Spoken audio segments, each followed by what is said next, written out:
Hello everyone, this is Josh from Riscos Wrenches, and behind me is our 1992 Pontiac Firebird. Last time you guys saw this thing, we had pulled it out of the field and we gave it a good pressure washing to get it ready to wrench on. And in this video, that's exactly what we are going to do. I'm hoping to get this thing either running, even if it's through starter fluid, or at least super close to getting ready to run, because number one, I know for a fact this motor does not turn over, so a little bit of worry there. And I know for a fact this thing is an electrical mess and the starter does not work. So I do have a junk starter from that old Silverado we parted out I can throw on this thing, but you never know. Maybe that I put the starter on this thing, maybe the thing is completely locked up, maybe I put the starter on it and no electrical comes through at all. Both of those things are super big possibilities, but I'm going to try my best to get it running here in this video. Alrighty, well, first things first, off camera, I did throw the interior back into it, so it's got carpet and everything now.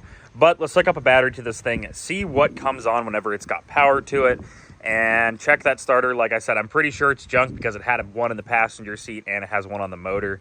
So I'm 95% sure that starter is junk, but let's throw a battery on it, check the starter, see what happens. If that's bad, we'll throw that Silverado starter onto it and see what happens. So let's get into it right here. If this thing just cranks over and isn't seized, I'm going to be extremely surprised. That is a rat's nest under there. It sounds like a maraca under here.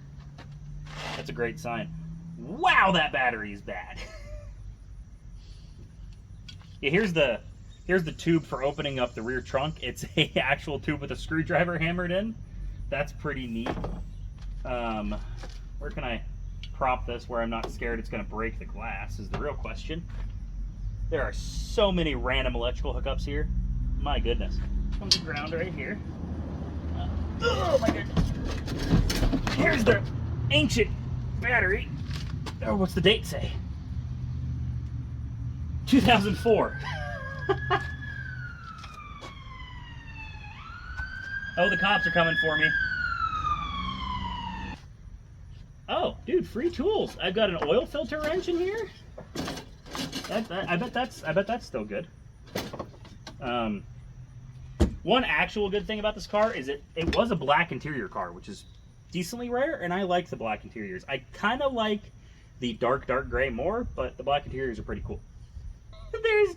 There's so much wiring here. Apparently the guy was a CB enthusiast, and you can tell. Like I said, it's got that big old CB on it. It's got like that CB hookup back there. It's got another one on the front fender, and it's got another one that was broken off on the roof, so it's had like 4 CB antennas on it. I don't know why. I kind of like the way it looks with the giant single one. It looks pretty cool. It reminds me of Smokey and the Bandit, so that's kind of cool. Old brake fluid. Look at that.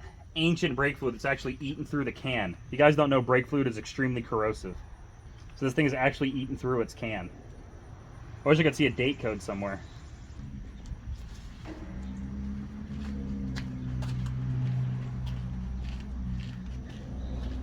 Another big question I have is, why was there a junkyard starter in the back of this thing?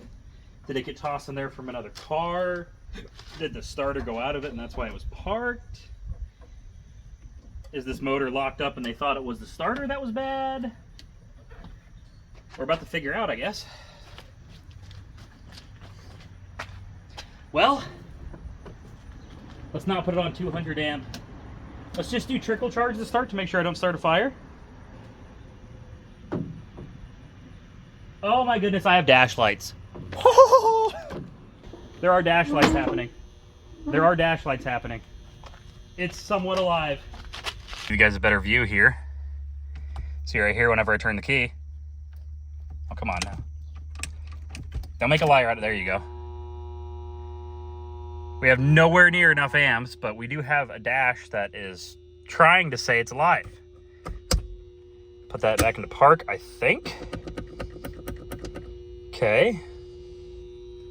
I wonder if these windows work. Might not be enough juice to run them. Yeah, probably nowhere near enough juice to run them. Let me, now that I know it's not immediately going to burn down, let me up it to like fast charge and not just trickle charge. I just want it to make something. All my headlights work. One of them does. They don't come up, but do?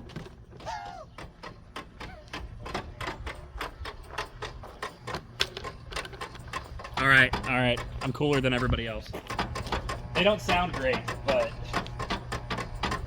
All right. Do they come down? Are they permanently up now? How do I put them down? All right. I know what I need to do. And all it needs is hopefully a battery to normalize the voltage. Because what was happening there, as that was clicking, the dash was flickering. So I'm wondering if it's just not... It's not like running at way too high of a voltage or way too low of a voltage. I'm gonna put a battery on it and I'm hoping that'll stabilize it a little bit. Wow, these battery things are completely wallered out. I need like a screwdriver to bridge the gap. They're worn out. Woo! This gives me a lot of hope. That was the first time I've seen one of these things light up ever since I was a kid. So that was a pretty cool moment right there. I don't hear the ominous clicking anymore. Oh, I caught that on video. That was beautiful. Let's do that one more time. Do that one more time here. Just headlights. Why do they do that? They do work. They just click really weird.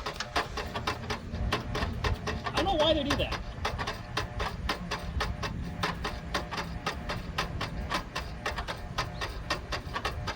Very odd. But they do work. Let's see. This thing with the battery on it will crank? Nothing. I'm guessing that starter's junk. Dude, let's see. Let's see what all works in here. If anything. Okay. I know my blower doesn't work at all. That's a given. Let's see if my windows work.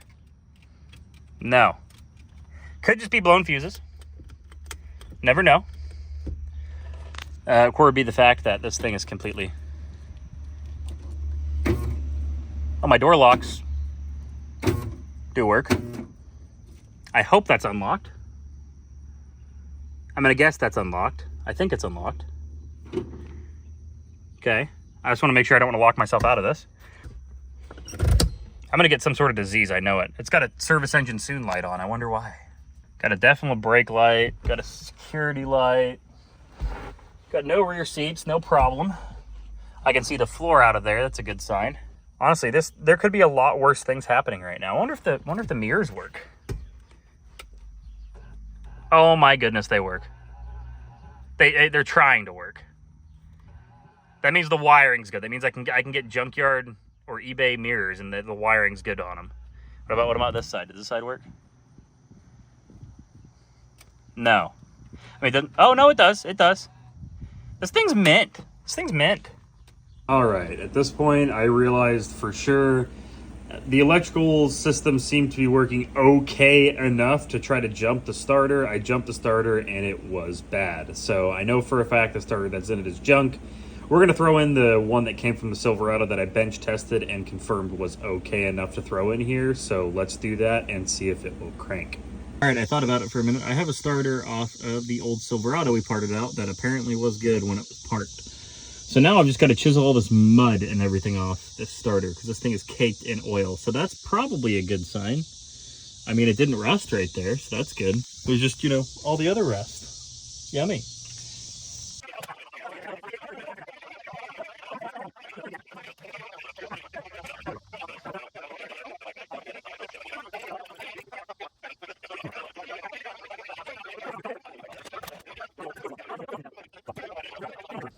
I was gonna say, you just gotta hook up 12 volts right to it, and it'll probably work.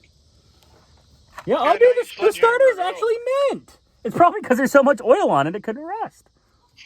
You think it'd be a good idea to clean out that fucking flywheel area at all? Like, let's shop Nah. Probably, but like... At least look up in there and make sure there ain't no bunch of bullshit in there. This is the beater car. I don't care about it.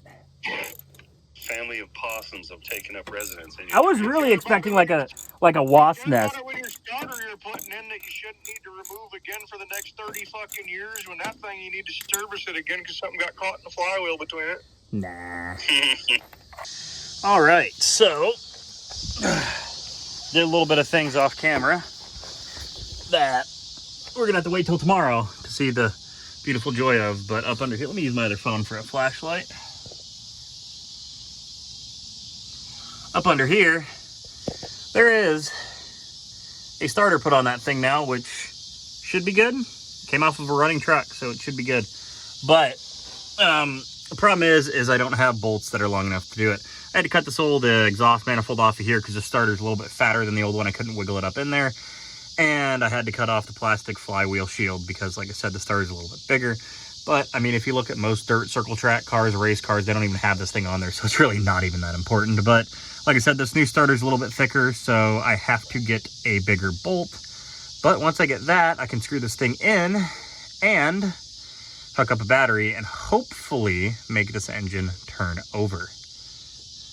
I'll see you guys in the morning. All right, there's a freshly used starter hooked in there. Bolted in, hooked up there. It's got bolts in it. This thing should theoretically try to crank now. Let's see what happens. Let's hook up a battery to it and see what happens. That's odd. Very odd indeed. Let me go back under there and try to jump the starter solenoid. Maybe the wiring on this thing isn't very good and the wiring to the starter solenoid's junk, maybe? I know the starter was okay enough. I bench tested it and it spun, so it should be doing something, but it's not doing anything at all.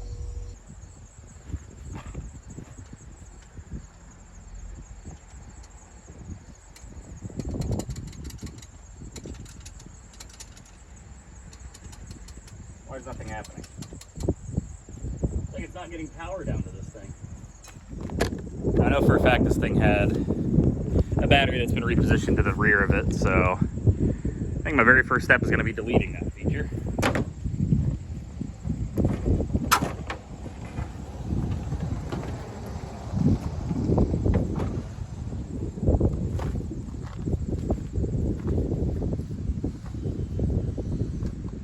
This is just a horrible mess of wiring. There's a solenoid right here. This, yeah, they've got, I bet this is exactly what's wrong with it right here. It's got an aftermarket starter solenoid right here on the firewall. And I bet that thing's junk. Let me grab some pliers and I'll short that. And I bet this thing might crank over. Come on.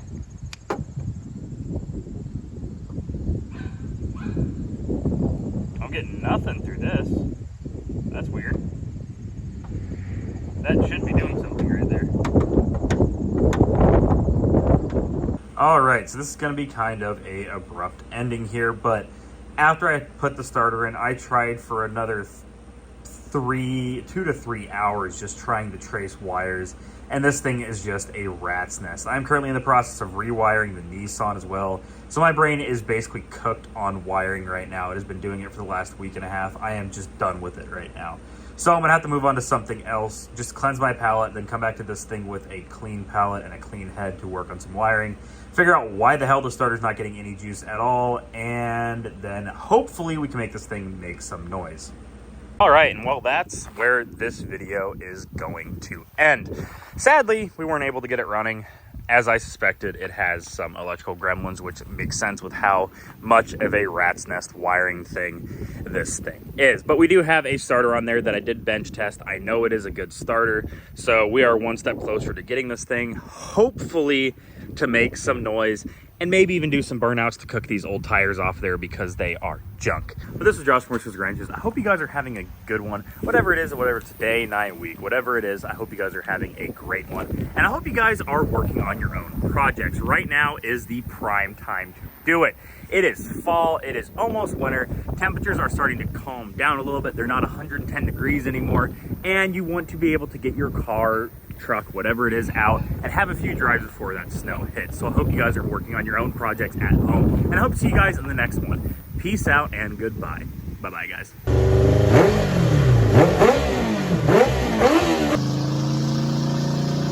I didn't want to be the guy that, you know, filmed random children without their consent. That'd probably put me on a watch list somewhere. Mr. nicknames his private member Lazarus because he has risen from